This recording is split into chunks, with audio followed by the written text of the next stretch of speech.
Kasikad, naghanap ka ba ng mountain bike below or around 6K ang budget mo? Well, in this video kasikad, hindi ka nagkakamali sa na-click mo. Ito ang tamang video, so don't skip. What's up mga kasikad? Ako nga palang kasikad bisdak niyo na si Dan, at kung bago ka pa lang sa channel, well, welcome sa pamilyang My Bike. At yun na nga mga kasikad, panibagong episode na naman at panibagong i-bike check na naman natin tong Simon Commuter 2020. And maraming salamat po sa Motion Bikes Concept for allowing us na i-bike check natin itong Simon Commuter 2020 na rini-release nila sa market dito sa Cebu City. Not only in Cebu City but throughout the whole Visayas zone. And without further ado, umpisa na natin tong bike check ng Simon Commuter. So Simon Commuter with an SRP price na 6,800. Wow! Very affordable sa masang Pilipino. And SRP price lang ito mga kasikad, maybe mo go down yung price or mo go up. It depends sa shop na pupuntahan nyo. Pero sa Motion Bikes Concept, ito yung sinabi nila na Cebu SRP 6,800. Ang frame nito mga kasikad is 26 ang size, medium, and yung material niya is chromoly steel with high quality finishing and neon green color and glossy mga kasikad. Very nice po yung pagka-paint job nito. Saludo po ako sa mga Simon na gumagawa kasi yung pagka-paint job is really quality po. Just like yung Simon switch na ginawa natin ng bike check. Link on the description below. And ito mga kasikad is all cables are going down sa top tube and hindi ito internal cabling. Also hindi ito smooth welded. As you can see naman, hindi talaga uniform yung kaniyang welding, which is expected naman kasi ito ay mga budget bikes lamang. At saka medyo mabigat-bigat ito kasi of course steel yung kaniyang frame. So very prone to mga kalawang. So make sure na high maintenance talaga kapag steel yung frame natin. Mayroon siyang isang bottle cage mount and may lalagan pa siya ng fenders at saka center stand. And as you can see naman, hindi talaga very quality. I mean very common lang yung mga ganitong kind na style ng kanyang lalagyan ng fender and kanyang center stand, which is okay naman din kasi of course budget bikes naman din ito. So to be expected na rin ito. And dito naman tayo sa kanyang fork. Ang fork nito mga kasikad is non-lockout at Simon yung brand. And as you can see naman, ang ganda ng kanyang pagka-paint job. Glossy siya mga kasikad. Mayroon pang lalagyan ng fenders. Silver yung color ng kanyang stanchion at nakasulat ay Weiyi. So ito ay parang very Chinese na brand. And yung kanyang fork naman mga kasikad is hindi siya tapered. So non-tapered siya at saka parang straight lang yung common na fork head tube niya. Dito naman tayo sa kanyang components mga kasikad. So ang components nito, mayroon siyang handlebar na Simon yung brand at saka black matte yung color niya. Made up of alloy and 800mm riser. Very good ito sa mga baguhan dyan na gusto pumasok sa world ng bike kasi handlebar niya is pa-raise and pa-upright yung body mo, meaning hindi sasakit yung likod mo. So very good ito especially sa mga bike to work dyan. Ang grips naman ito mga kasikad is naka-gel type, so hindi siya masakit sa kamay at hindi mangangala yung kamay mo kapag naglo-long ride ka kasi malambot siya mga kasikad and hindi siya masakit sa kamay. Hindi yung mga common na mga grips na pag naglo-long ride ka parang sumasakit yung kamay mo, parang nagnanumb So mas maganda ito kasi gel type, so comfortable siya sa kamay kahit wala kang gloves. Pero mas recommended ko na mag-gloves tayo for protection na rin. Who knows na hindi tayo magka-crash, diba? So baka magasgas yung kamay natin. So may stem ito na alloy at saka Simon yung brand at saka pa-raise ito mga kasikad. So good for beginners na rin. As what I've said earlier, more pa-raise ang yung handlebar at saka stem, mas upright yung position mo at mas straight yung likod mo.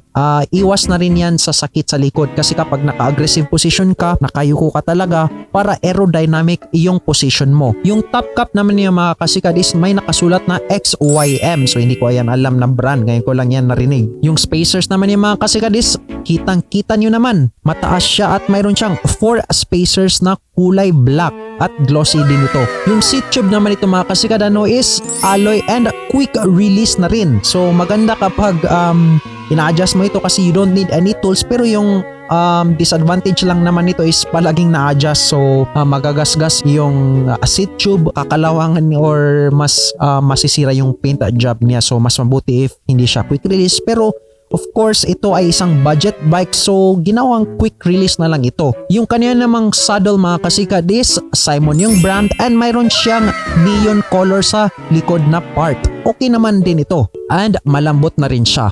Yung kanyang adjuster nga pala mga kasikad is yan yung parang low quality nga so madali yan malustrade so mas maganda if i-upgrade nyo yan kasi kapag permi nyo nira-ride at permi nyo ina-adjust yung saddle angle, well malulostrade talaga yan so ganyan yung mga low quality na mga saddle. Ang pedals naman ito mga kasikad is JYD and plastic siya with reflectors. Ang rims naman nito is naka double wall alloy. And dito naman tayo sa pinaka-important part which is the drive train. So dito tayo sa kanyang shifters. Ang shifters mga kasikad is naka 3x7 and Shemeng yung kanyang brand. Ito ay combo shifters and plastic feel yung materials niya. Well, plastic naman talaga ito eh. Kapag gipit ka talaga sa budget, no choice kayo. Simon na commuter is good for you kapag ang bike ay nagpapasaya sa'yo. Disadvantage ito mga kasikad is naka combo shifter so kapag mag-upgrade ka ng hydraulic brakes you have to buy the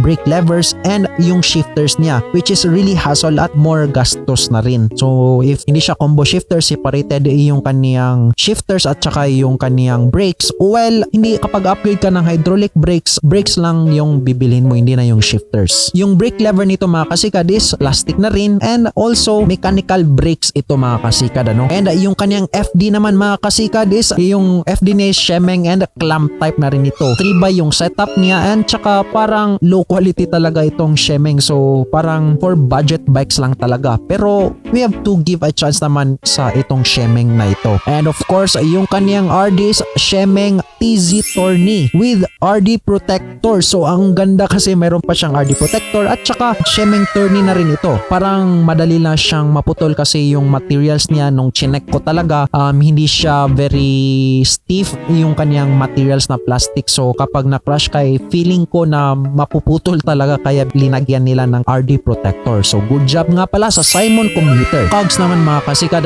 is Srune yung brand and 14 to 28 maliliit talaga yung kaniyang teeth which is ang hirap talaga ito pag paahon ka kasi malalaki yung teeth niya. Mas maganda if 11 to 28 na lang hindi 14 to 28 teeth. And tsaka hindi ko din ito kilalang Srune or Srune na brand. Ngayon ko lang ito narinig. Yung crankset naman ito mga kasikad is naka 3x yung setup at tsaka alloy na rin yung materials niya. Sad to say hindi ko nabilang yung kaniyang teeth kasi nagmamadali ako at tinatamad na rin ako. At tsaka ito ay parang alloy siya pero yung feel is parang plastic na alloy. So yun, very lightweight. Yung hubs naman niya mga kasikad is threaded with 8 bolt type disc rotors. So thread type siya mga kasikad. So expected na talaga na pag yung free wheel niya is nagwawobble yung free wheel niya which is the old mechanism. Mahirap ito i-maintenance kasi you need it tools pa tapos ito ay old mechanism. Mas maganda ito ay cassette type. Well, to keep the price low na rin parang ginawa na talaga na thread type itong hubs niya. At saka hindi to quick release, parang bolt type pa ito. Yung frame niya pala mga kasikad is ready to quick release yung mga wheels niya. Kaso lang naka bolt type itong hubs niya which is color black at saka generic na rin, wala siyang brand. Yung kaniyang chain naman mga kasikad is naka narrow Z. So parang narrow Z ito yung isa rin sa mga budget bikes nakikita ito po itong narrow Z. Hindi siya like very quality talaga. Parang pang budget meal lang talaga na mountain bike parts. Ang kaniyang brakes naman mga kasikad is naka Tongli. So Chinese ito. And tsaka yung disc niya is 160 yung diameter. And there you have it mga kasikad. Ang Simon Commuter 2020 with an SRP price of 6,800 dito sa Cebu City. So sa tingin nyo mga kasikad, sulit ba tong Simon Commuter? Or kapag mayroon kayong Simon Commuter, comment down below naman para malaman namin yung kanyang performance in the long run. And maraming salamat nga pala sa Motion Bikes Concept for allowing us to have a video bike check ng kanilang mga bikes. At saka maraming salamat din kay Romero Jazz at saka sa Tipid Bike Parts which is this yung giveaway natin. Make sure na nakasali na rin kayo. Link on the description below na rin kung paano ba mag-join sa ating pag-giveaway. And tsaka mga kasikad available na po yung stickers natin ito sa Motion Bikes Concept doon sa Tipolo at tsaka sa Wilson's Bike Shop kung saan ko binili yung helmet ko. At tsaka make sure to watch na rin yung special gift ng Agent X Philippines natin. Mayroon tayong video about it. So please watch. And also ang pinaka-important part sa ating video mga kasikad is shout out. So shout out ni Adrinada Joy Lims. So maraming salamat po kay Berto Tindakero, kay Tabachoy MTV, so Paul Anthony Carion, Yazin May Uwaida or Omen Wu. So maraming salamat po Yasin May Uwaida or Omen Wu for supporting this channel natin. So shout out ni Elmer Ripaso sa mga Toledo Bikers nga pala. So maraming salamat po sa suporta nyo Toledo Bikers for supporting this channel natin. So hope na makaride ko kayo. So keep safe na lang tayo at ride safe na rin mga kasikad. Raven TV, so salamat po kay Jefferson Lumosad and taga Katmon Cebu siya. Uy, so naabot na pala tayo sa Katmon Cebu. So keep safe kay mga taga Katmon Cebu. Maraming salamat po for supporting this channel natin. Kay Paul John, shout out ni Da Motivation Cyclist and taga NCR Quezon City siya. So maraming salamat po Da Motivation Cyclist for supporting this channel natin. Shout out ni Steven Rabadon and not the least Jefferson Tangpo. So maraming salamat po sa suporta niyo sa ating channel na ito. At kung nagustuhan niyo itong video na to, make sure to like this video and comment na rin kung mayroon kayong mga suggestions, questions, feedbacks or gusto i-bike check. Make sure na nakasubscribe na rin kayo kasi isa sa pinaka-important part ng ating video, and also the bell button. And hanggang sa muli, this is Dan, your Kasikad Bisdak. See you in the next videos. Maraming salamat po and daghang salamat. Peace mga kasikad. Good luck nga pala sa lahat ng mga sasali sa ating pag-giveaway.